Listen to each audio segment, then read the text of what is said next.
As nossas queridas irmãs, aos nossos irmãos, peçamos a Jesus nesta tarde e noite que possa nos abençoar, nos concedendo o seu rosto de paz, de amor e de luz para as nossas vidas.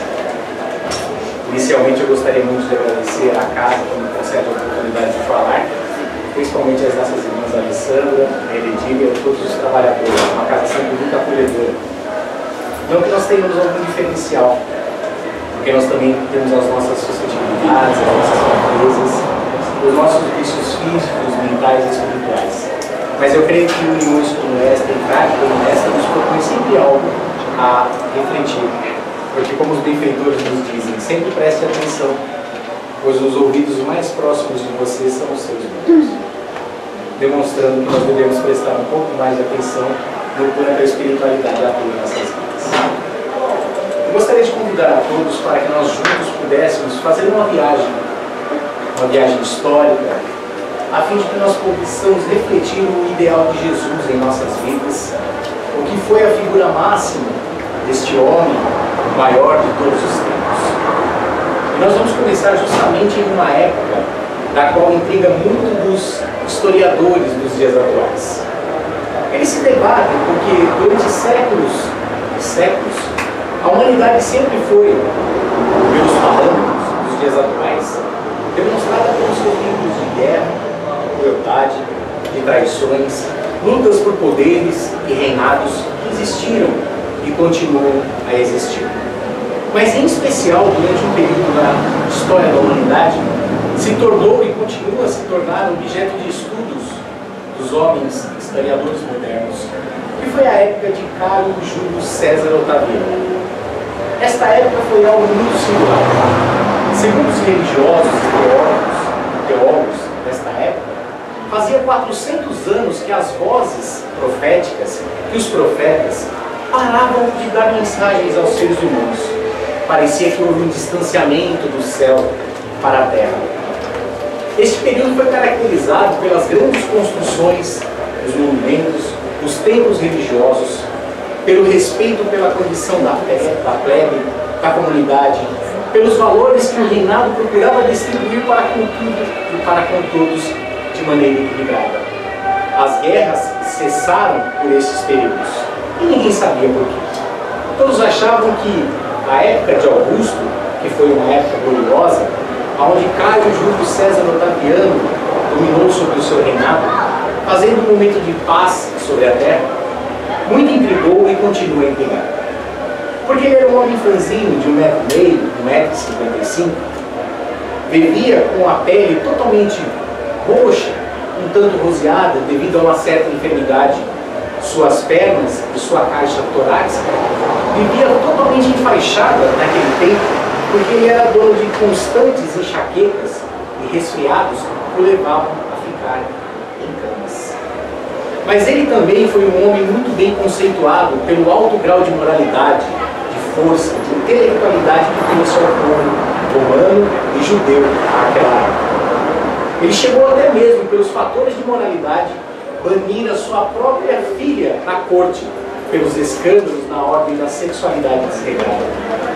E a companheira amargurada sempre dizia para ele que jamais haveria outro filho na existência, porque todos aqueles que pudesse ser descendente direto ou indiretamente, ela os envenenaria. E assim, mais tarde, ele teve que ter a mesma atitude para com a neta, que continuou a ter os mesmos desregramentos da mãe. E mesmo assim, sobre as tormentas angustiantes da família, ele levava ao povo aquilo que havia de melhor, de igualdade, de amor e de dedicação. Nesta época surgiram os grandes poetas, cantores, Virgílio, Mecenas, Tito, Cenas e tantos outros que mudaram a história da humanidade pela beleza da pintura, das estátuas, do jeito de se compor os poemas que se utilizam até os dias atuais. Algo muito interessante que os historiadores é que justamente neste período a aura de Jesus se aproximava da terra. E este período de paz trazia a paz para todos os reinados, fazendo um momento de paz entre uma guerra e outra. E assim, A partir daquele momento já não nasceriam mais espíritos belicosos, como nós vemos no decorrer da história, como Alexandre o Grande, filme de grandes bilheterias nos dias atuais, ou até mesmo Aníbal, o cartaginês, que muito foi honrado pelas suas guerras, pelas explorações humanas e todas as dificuldades que impunham a humanidade. E assim ele veio, em uma noite estrelada, guiada por 3 reis magos, numa estrebaria humilde, veio no estreitamento do céu junto à terra. 30 anos se passaram após o seu nascimento. Nós iremos ver nas praias de Cafarnaum um homem vestido com peles de animais, que se alimentava de mel e gafanhotos e flores do campo, a gritar batendo no peito: arrependei-vos, arrependei-vos, eu não sou digno de desatar as sandálias daquele que vem após mim. Era João Batista, o abridor dos caminhos para Jesus. E ele começava a sua missão na terra. Naqueles mesmos instantes, a notícia correra de boca a ouvidos que o novo e estranho profeta estava na cidade. E a multidão, os obsidiados, os loucos, os enfermos da sociedade, os abandonados, se encontravam esperançosos diante de encontrar o Messias prometido. E a notícia empavorou-se a cidade naqueles dias, que na manhã seguinte, esse estranho profeta estaria na casa de Simão Pedro, o pescador de Cafarnaum. E assim decorreram as horas, a noite, e chegou o dia. 7 horas da manhã, a sala da casa de Simão estava apinhada de pessoas. Fora, o número era 3 vezes maiores. O sofrimento realmente existia, como existe nos dias atuais, mas existia algo que pudesse dar solução. E a multidão ansiosa, quando ele apareceu na porta, dando costas ao mar, porque a casa de Simão Pedro era nas encostas de Cafarnaum, e pelo brilho irradiante do sol, atrás do mestre, ele começou dizendo: eu vos trago a minha paz eu vos dou, mas não uma paz como o mundo a dá, porque a paz do mundo é uma paz de um minuto entre guerras. A minha paz é uma paz eterna e duradoura. E assim começou a multidão a olhar para aquele homem de porte atlético, seu 1,70 m, 1,75 m, 75 quilos, os cabelos encaracolados, da cor do pobre velho, do olho sujo, e 2 olhos que pareciam 2 estrelas faiscantes naquele dia de amanhecer. Foi quando de repente ouviram uma voz golfenha no meio da multidão, gritando desesperadamente: abri passagem, eu também tenho direito de ver o estranho profeta, eu tenho direito de conhecer o Messias. E o egoísmo da massa mais se comprimia e diziam baixinho: aqui não cabe mais ninguém. As casas em Cafarnaum eram feitas, e como são até os dias atuais, feitas de pedra vulcânica, e são em seu formato quadrangular, com suas portas diametralmente, para que possam ter as entradas dos ventos da tarde. E no teto destas casas, acompanhados por uma escada lateral, existem aquilo que se denominava antigamente e continua a se denominar nos dias atuais como clarabóia, como se fosse uma janela bem larga nos tetos para que pudesse entrar a ventilação das tardes quentes. E de repente ouviu-se uma voz: subiram pela escada e desçam pela clarabóia. Foi quando toda a multidão, observando a clarabóia da casa de Simão Pedro, viram uma esteira imunda e um homem que era mais um farrapo humano, e 4 braços vigorosos, amigos para valer, que sustentavam as cordas descendo este homem até o centro da sala onde se encontrava Jesus. Este homem, ao chegar ao chão e a multidão estarrecida, por ele era totalmente recurvado, magro, suarento, empapado, e Jesus olhando para ele admirava-o com calma e serenidade. E olha para ele e diz: Natanael ben Elias, o que queres que eu te faça? Senhor, há 5 lustros, que equivale a 25 anos, eu padeço de dores atrozes nesta maca imunda, suja, dependendo da caridade alheia para sobreviver aos impactos da vida. Braços amigos como este, que sustentam as cordas no qual me encontro, que me auxiliam por meio da caridade popular. Mestre, muito tenho ouvido falar de ti, gostaria que pudesses também me curar. Natanael ben Elias, tu tens certezas que eu te posso curar? E Natanael, por um instante, parou e pensou: ora, eu não me apresentei, como ele sabe meu nome? Me conhece o meu nome e a procedência dos meus pais? E questionou o Senhor: se tu me conheces, tu sabes do que eu padeço. Ó Natanael, as ovelhas que a mim foram confiadas, todas eu conheço, nome por nome. E olhando novamente, dentre a multidão, os fariseus, os doutores religiosos daquela época, esperando o momento exato de buscar o Cristo para matá-lo, porque ele ia totalmente contra os preceitos de ter dinheiro e abusar da humildade do povo. E Jesus disse para Natanael ben Elias: teus pecados estão perdoados. E a multidão se estarreceu, porque era uma ofensa muito grande ao judaísmo daquela época. Levanta-te e anda. E o homem começou a ter um vago formigamento e começou meio que se revirar naquela esteira suja. E no momento de um pré-impulso, ele sofreu um impacto e desmaiou. E a multidão olhando como descrente do mestre, dizendo: oh, será que ele é mesmo o Messias tão esperado? E Jesus, olhando firmemente para os olhos fechados de Natanael ben Elias, disse novamente: Natanael ben Elias, eu te ordeno em nome do meu Pai, levanta-te e anda. E o homem parecia quase sustentado por uma catapulta invisível, até que ficasse sentado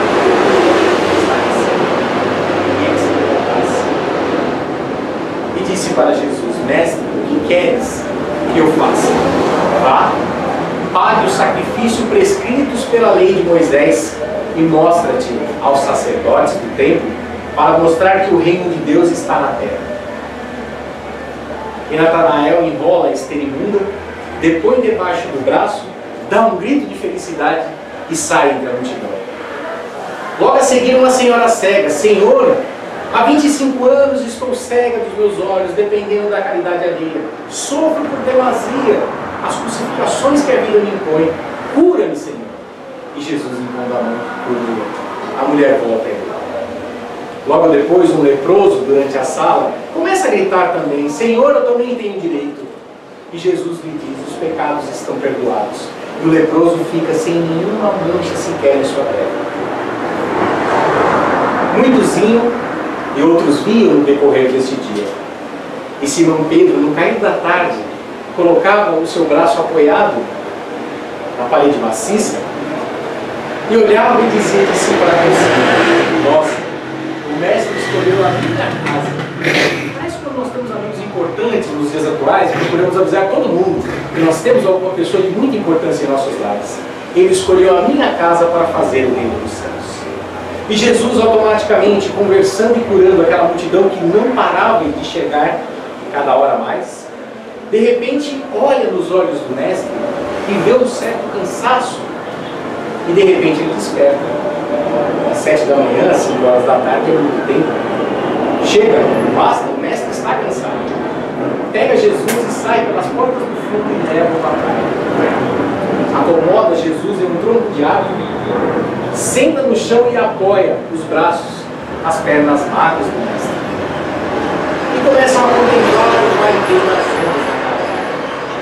E de repente, Simão Pedro olha para Jesus e vê os seus olhos caindo muitas lágrimas.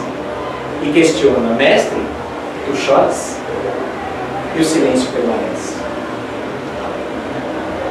E Simão volta a perguntar: mestre, tu choras?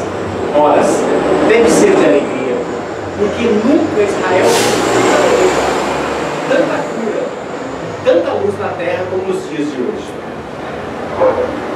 E tu choras, mestre?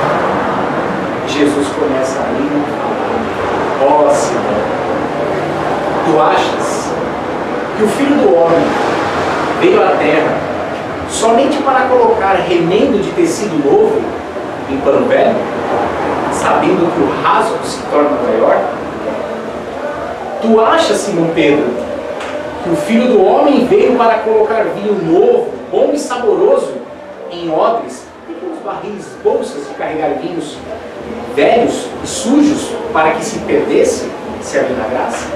Ó Simão, te engana tu e eles que não conhecem a missão do Filho do Homem sobre a terra. Mestre, mas por que tu dizes isso? Neste exato momento, Simão, contemplando as águas deste mar abençoado, meu pensamento me leva a Natanael ben Elias, o paralítico.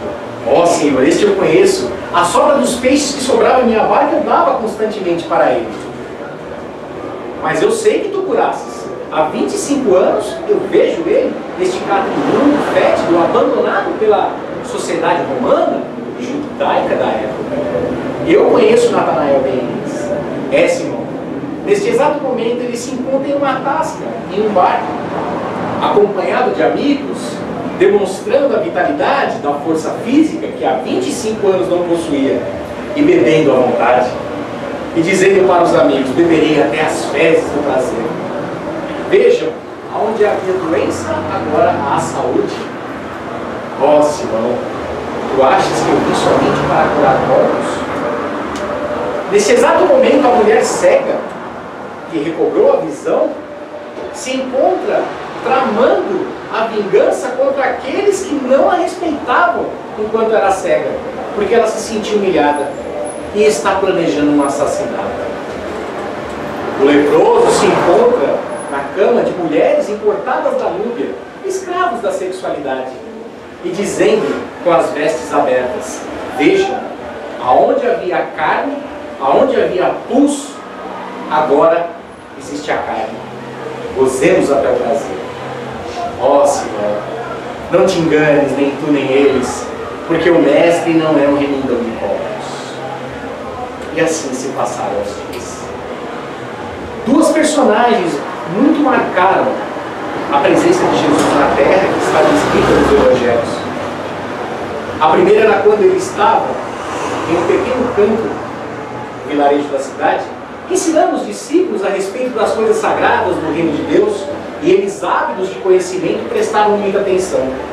Quando vieram e trouxeram uma mulher, jogaram na frente e logo apareceu a multidão, dizendo: Senhor, um fariseu, o doutor do templo, conhecedor da Torá, esta mulher foi pega em adultério.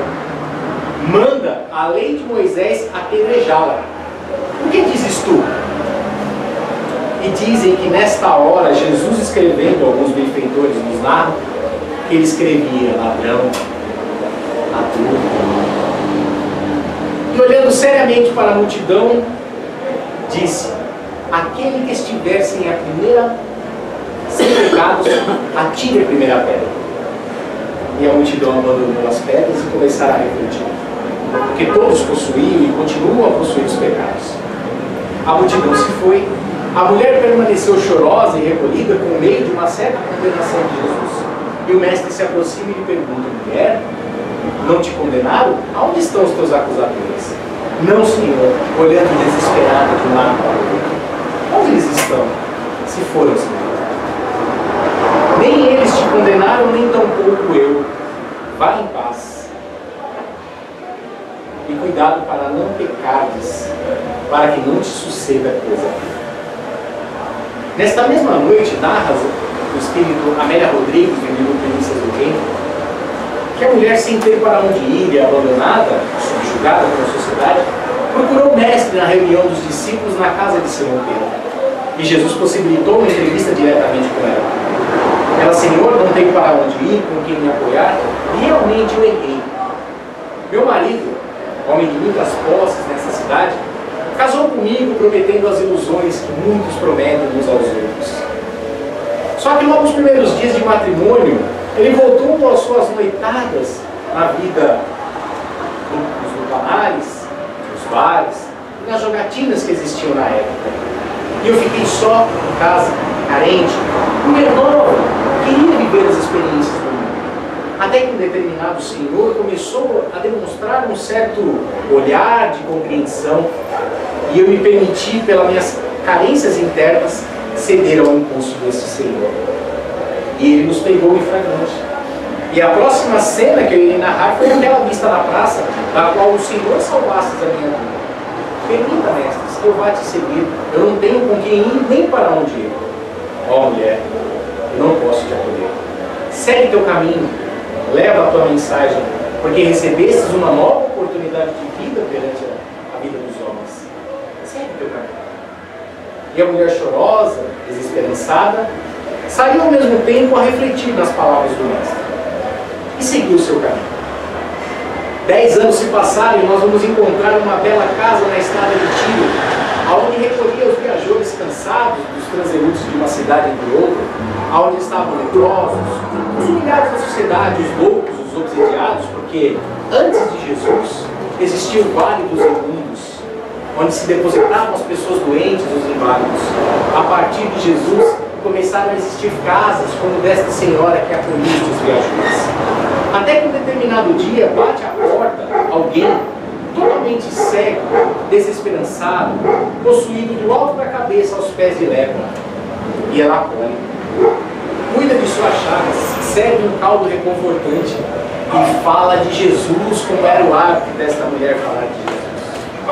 E ao terminar, o homem se sente intrigado. Tu conheceus o mestre? Cego?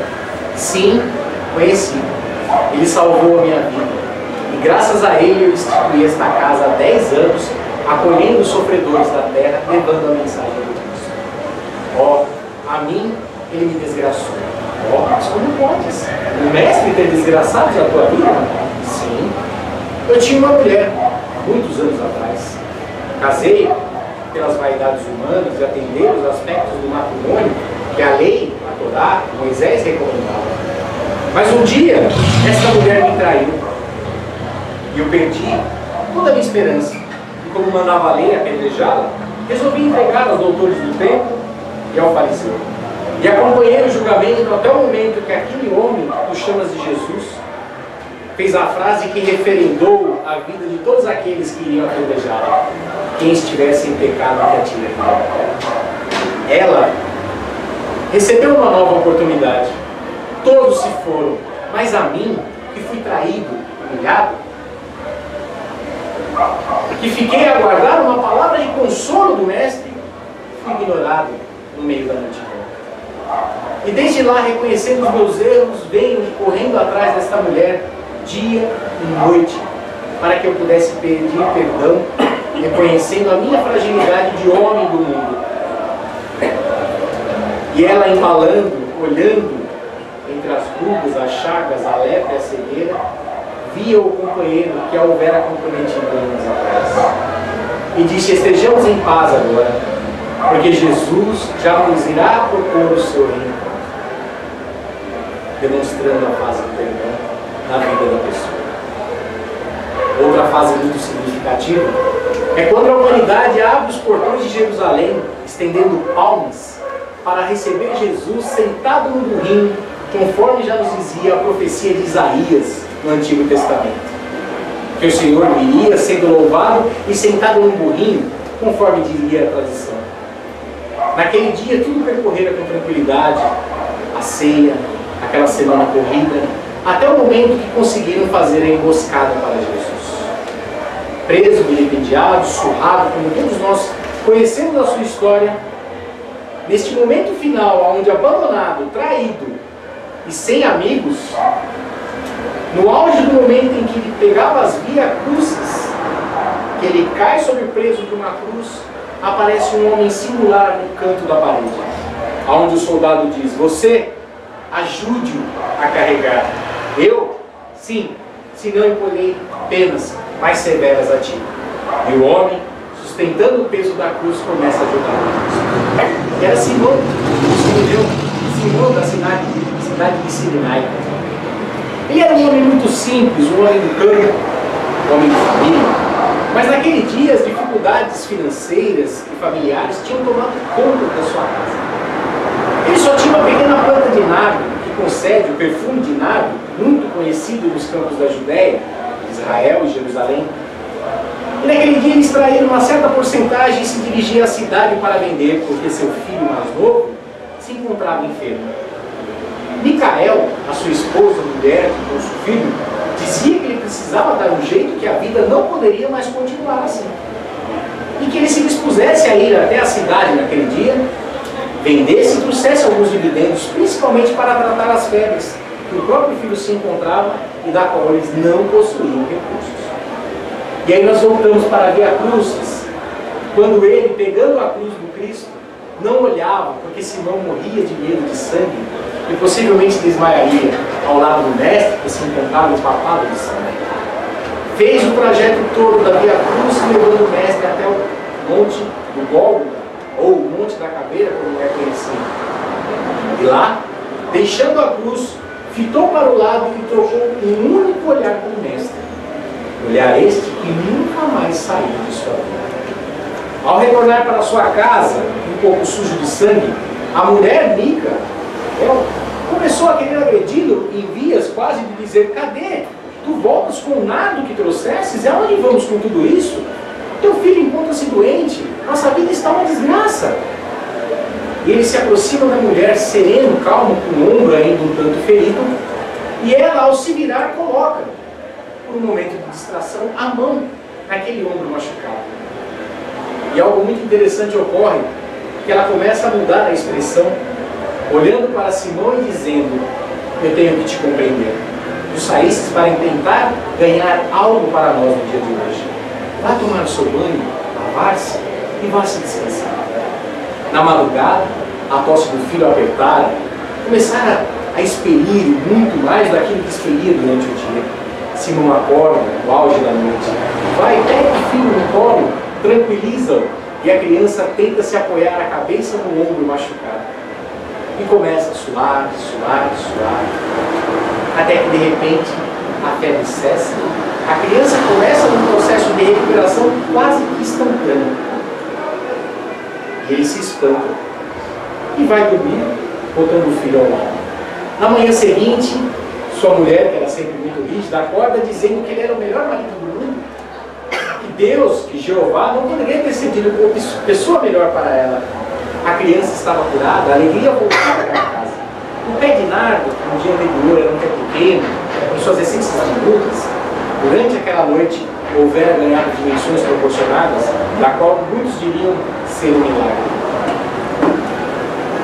E automaticamente Simão, que houvera em seus tempos de grandes fortunas pelas terras e plantações, houvera emprestado dinheiro a um companheiro que houvera desaparecido, como acontece com muitos de nós. E naquele dia seguinte, o companheiro voltava após muitos anos para pagar-lhe aquilo que lhe devia, pedindo desculpas pelas dificuldades da vida, mas que naquela manhã houvera ali comparecido para quitar os seus débitos. E ninguém sabia o que houvera ocorrido com Simão, o sirineu, mas somente ele sabia. Jamais esqueceram os olhos do Mestre, demonstrando que toda vez que nós nos proporcionamos auxiliar alguém do nosso caminho a carregar o peso da sua cruz, nós estamos sendo muito mais beneficiados do que nós podemos esperar. Por isso, meus irmãos, Natal, Jesus, o verdadeiro sentido do Natal. Natal representa nascimento do Cristo. Para nós que nos encontramos vivos na carne, vivenciando as nossas dificuldades, dores, desesperanças, as doenças físicas, os problemas psicológicos, psiquiátricos que nos atormentam, a violência que não cessa em nossos dias, é um momento de renascer dentro de nós. Se Jesus foi o símbolo do amor, na cura ao leproso, Natanael e Elias, ao paralítico e à mulher cega, logo a seguir livrou os pecados de uma mulher que ele não conhecia, e Jesus não foi conivente com o erro, mas foi acolhedor para que a pessoa possa se render, para que no final recebesse o amparo de alguém que ele mal desconhecia e que recebeu todos os benefícios de auxiliar o Mestre a levar a sua cruz. Natal equivale a dizer perdão e amor, porque é o símbolo máximo de Jesus. Tanto amor que foi traído, tanto amor que foi negado, tanto amor que foi abandonado. E no auge da cruz ele tem a capacidade de dizer: Pai, perdoa, eles não sabem o que fazem. Frase esta que atravessa 2013 anos para todos nós. Natal, amor e perdão.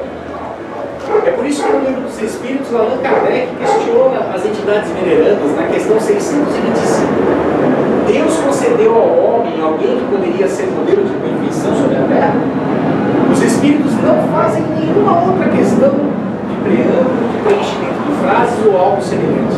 Respondem enfáticos: Jesus. Jesus é nosso modelo e guia. Não este Jesus das religiões, com todo o nosso respeito, mas o Espiritismo tira Jesus da cruz.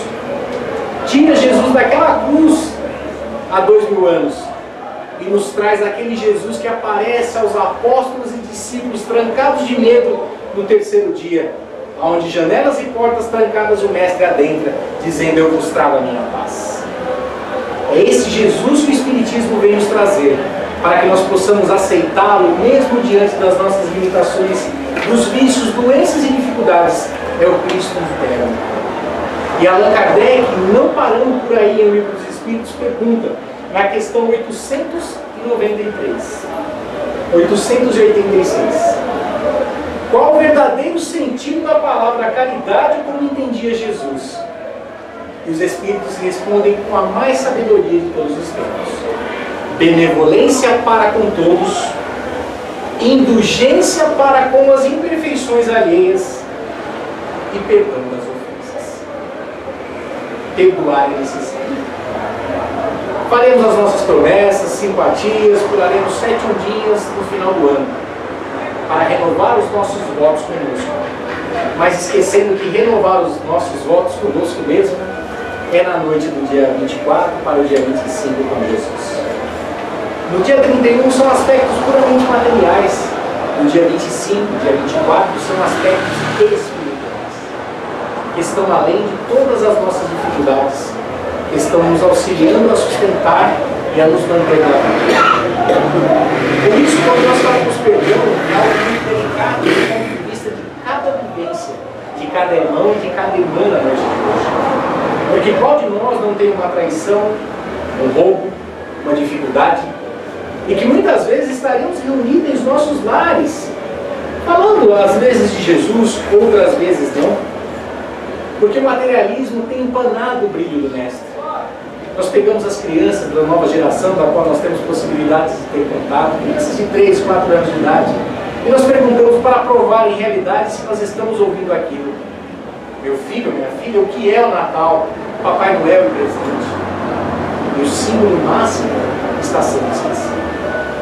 Somos de uma época, pelo menos os companheiros que nasceram junto comigo, eu costumo dizer no século passado, né?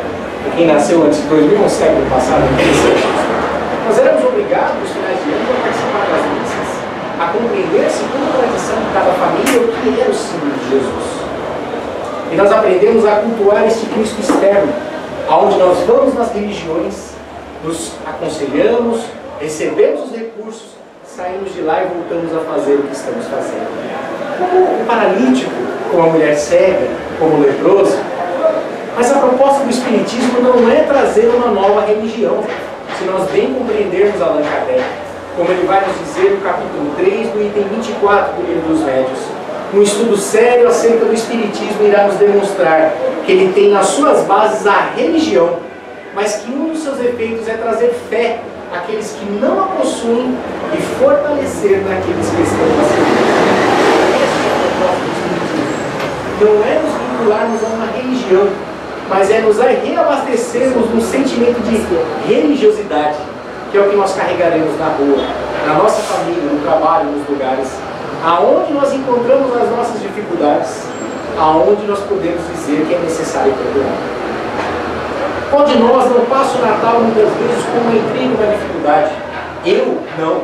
Foi ele. Ela? Ou aquela situação? Mas se realmente nós começamos a compreender Jesus, nós começamos a sair do amor eu para o amor nós. Do mesmo jeito que eu também posso errar, meu semelhante também pode. Muitas vezes nós crucificamos um companheiro que tem uma atitude que nós dizemos que jamais teríamos. Mas se nós voltarmos a ter um acesso no mundo espiritual como Dona Laura em nosso lar, a mãe de Lísias, na obra de André Luiz, que teve acesso a 300 anos de suas vidas anteriores, e descobre o porquê das situações. Se não fazemos mais hoje, não quer dizer que nunca fizemos, mas que nós tivemos consciência e modificamos a nossa estrutura. Mas como é difícil perdoar alguém que nós muito amamos e nos traiu. E é interessante, como eu digo para muitos companheiros nos dias atuais, o maior testemunho de amor que nós, em realidade, demos a Jesus há 2000 anos foi a crucificação. E é interessante nós observarmos que só nos ofende aquele que nós amamos. Porque o estranho que nos ofende passa e vai embora, nós até esquecemos. Mas alguém que convive conosco dia a dia em nossas vidas, que nos espezinha constantemente, este merece o nosso perdão, a nossa tolerância, a nossa compreensão, por mais difícil que seja. Porque quando nós fechamos os olhos antes de dormir ou em reuniões como esta e começamos a orar o Pai Nosso, qual é a frase mais significativa que nós dizemos? Perdoai as nossas ofensas na medida que nós perdoamos os nossos ofensores. E será que isto é uma frase de efeito ou somente são palavras? Jesus teve a ocasião de relembrar Isaías em Jerusalém.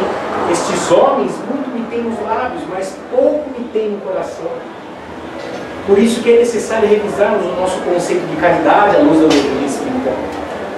Caridade, conforme entendia Jesus na questão 886, benevolência para com todos, perdão das ofensas, para que nós possamos criar um Cristo dentro de nós, superar as nossas dificuldades.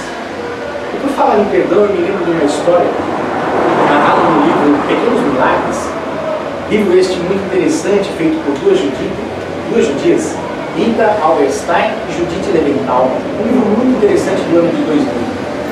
Ela narra que na década de 1970, Joey, um jovem de 19 anos, que cursava o ensino na faculdade, tinha um trabalho de meio período, começou a utilizar um jeans totalmente desbotado, rasgado, porque era a época que surgiam os manifestos contra as guerras do Vietnã, contra as bombas atômicas, aquelas originadas em Nagasaki, Hiroshima. Isso começava a surgir o hippieísmo, a época da era da liberdade, sexo, droga e rótulos. Joey era filho de Adam, viúvo, e sobreviveu ao grande holocausto ocasionado na Alemanha por Hitler e as tropas SS. Judeu ortodoxo, quando saiu dos campos de concentração, prometeu a si mesmo que jamais abandonaria a sua fé, em respeito e memória àqueles companheiros judeus que houveram morrido nos campos de concentração.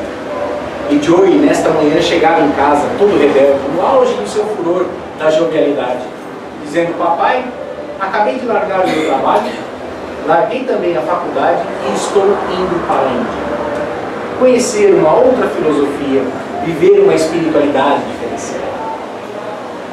Adam Hickens, seu pai, antes de responder à indagação, lembrava que os companheiros diziam que, nesta fase, eles estão treinando as asas, querendo voar uma certa liberdade da qual ainda não têm condições, mas que estão buscando vivenciar a sua experiência de jovens, e que Adam não devia repreendê-lo, que fosse compreensível, amigo, parceiro de seu filho, que já era viúvo e não tinha outros filhos. E Joey diz: papai, tive outra consequência também desta minha atitude. Desejo abandonar os rituais ortodoxos de nossa família. E Adam se enfureceu. Como você deseja negar a nossa tradição judaica, quando milhares e milhares de judeus morreram em nome da nossa liberdade? Ó, papai, são pequenas baboseiras, rituais e mais rituais. Joey, eu nunca pensei que chegaria esse dia. Mas a partir deste momento que você renega aquilo que eu considero como principal em minha vida, vá seguir o seu caminho. Esqueça que um dia você teve um pai. Esqueça que um dia você teve família. E segue a tua vida. Nunca mais eu quero te ver. E Joey viajou para a Índia. Conheceu muitos gurus, sábios. Acabou por conhecer uma jovem muito bonita chamada Sara, judia também, que houvera abandonado os seus costumes tradicionais e que estava também em busca desta liberdade espiritual junto aos gurus da Índia. E começaram a andar por ali durante anos e nunca mais Joey teve notícia de seu pai. Certo dia, em uma das esquinas da Índia, em Bombaim, ele encontra com Sammy, um colega da infância do colégio da cidade de Cleveland, em Ohio, onde eles moravam. Elisã me abraça Joey e diz: que prazer encontrá-lo na Índia, que mundo pequeno. Nossa, Joey, como estão as coisas? Eu vim para a Índia já faz 5 anos, encontrei esta jovem, Sara. Nós estamos namorando, estamos conhecendo a cultura espiritual da vida. Que bom. Joey, que situação triste ocorrera com teu pai. Meu pai? Papai? Mas o que ocorrera com o papai? Joey, não está sabendo? Seu pai falecera há mais ou menos 2 anos de um infarto fulminante. Logo depois que você partira, ninguém sabia para onde você tivera ido. Ele começou a sofrer uma tristeza profunda, uma amargura constante da vida.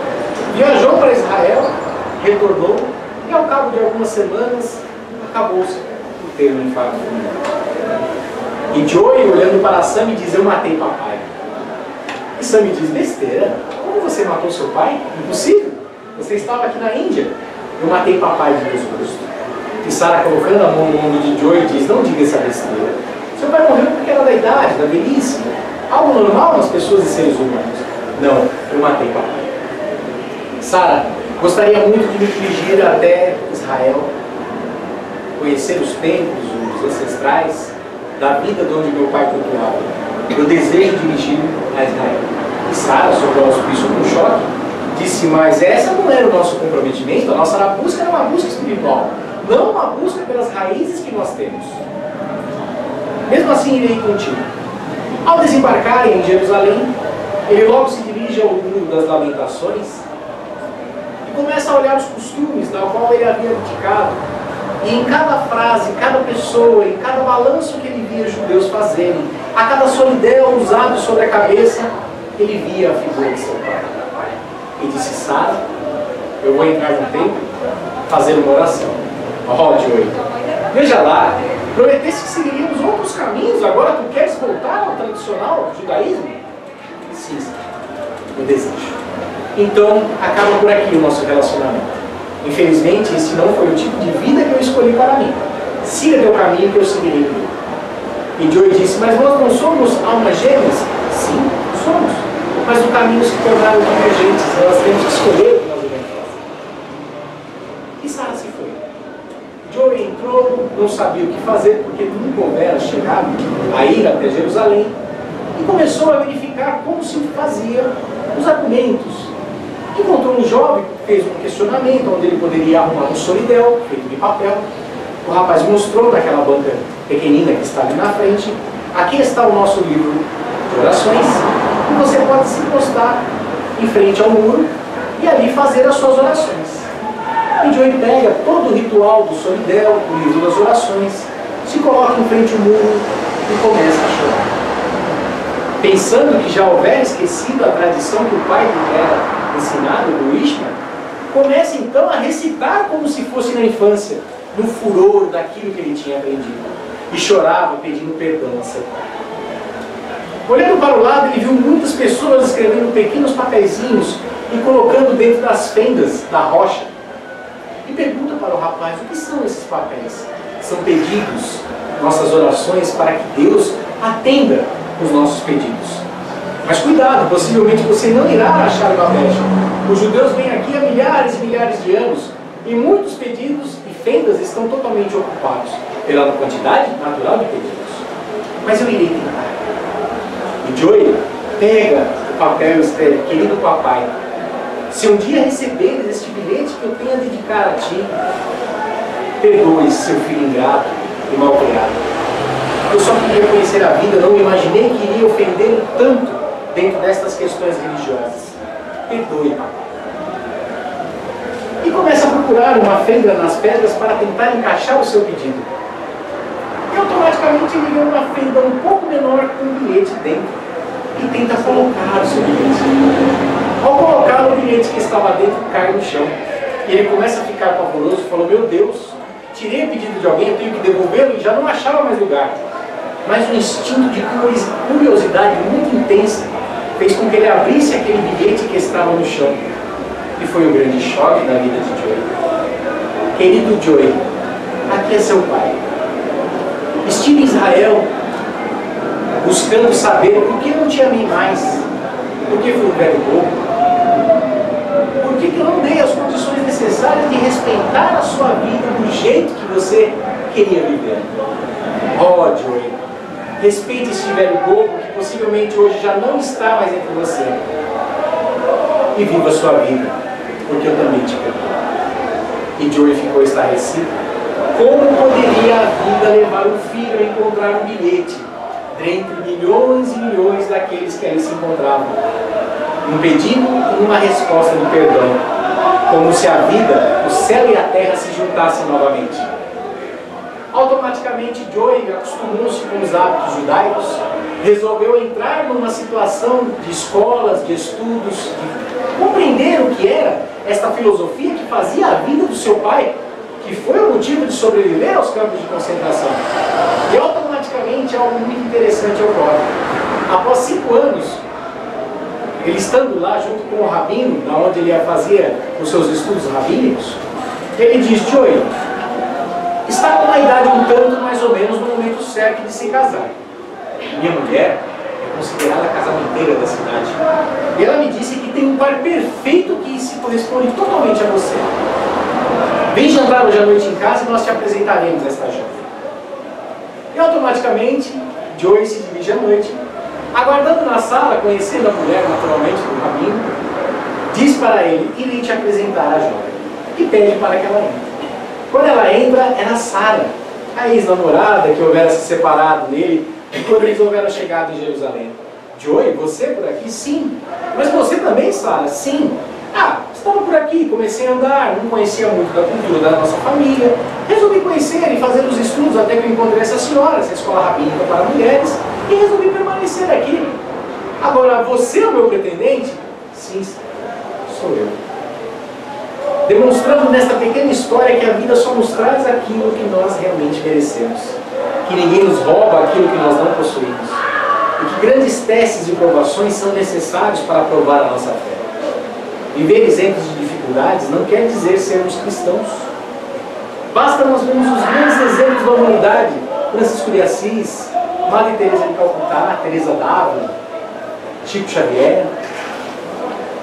Esses grandes missionários que mais sofreram, que mais eram espezinhados, e eram os que mais testemunhavam o nome do amor de Jesus. Natal é renovação. Natal é amor e é perdão. Estudemos e reflexionemos juntos nesta mensagem, a fim de que a nossa evolução espiritual não esteja paralisada e nós achando que apenas estando ligados a algum ambiente estamos sanando as nossas dificuldades espirituais. Procuremos compreender a questão 886 de Jesus, porque Allan Kardec escreve no Evangelho segundo o Espiritismo, capítulo 15, que fora da caridade não há salvação. Mas como Jesus entendia a palavra caridade, a questão 886 do Livro dos Espíritos: benevolência para com todos, indulgência para com as imperfeições alheias e perdão das ofensas. Natal, amor e perdão. É renovação. Muito obrigado pela atenção de todos. Que Jesus nos possibilite finalizarmos o ano com integridade de pensamento, de espírito, que saibamos tomar as nossas melhores decisões. E que no meio das decisões entre aonde passaremos, com quem estaremos, qual tipo de comida e presente nós compraremos, mesmo que seja na saudade de um ente querido, a decepção de um amor que nos abandonou, de um emprego que nós perdemos, da saúde física que se encontra debilitada, procuremos reerguer, restabelecer e encontrar Jesus, nosso Divino Mestre Senhor. Muito obrigado pela atenção de todos, muita paz, muita saúde, muito sucesso.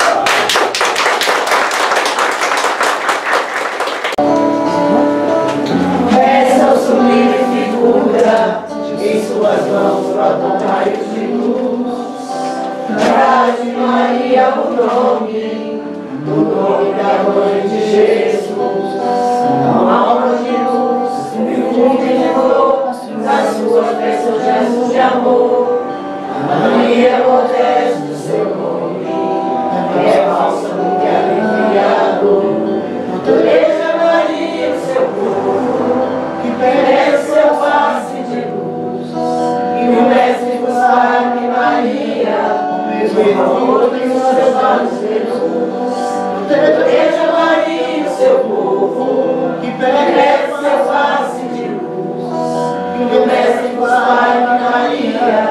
o mesmo amor que nos seus olhos veio. Esta sublime figura, em suas mãos brotam raios de luz. Traz de Maria o nome da Mãe de Jesus. Com alma de luz, perfume de flor, das suas bênçãos gestos de amor. Maria modesto, seu nome, é bálsamo que alivia a dor. Proteja Maria o seu povo, que pede seu passe de luz. Que o Mestre vos pague, Maria, o mesmo amor que nos seus olhos tem luz. Proteja Maria o seu povo, que pede seu passe de luz. Que o Mestre vos pague, Maria, o mesmo amor que nos seus olhos vê.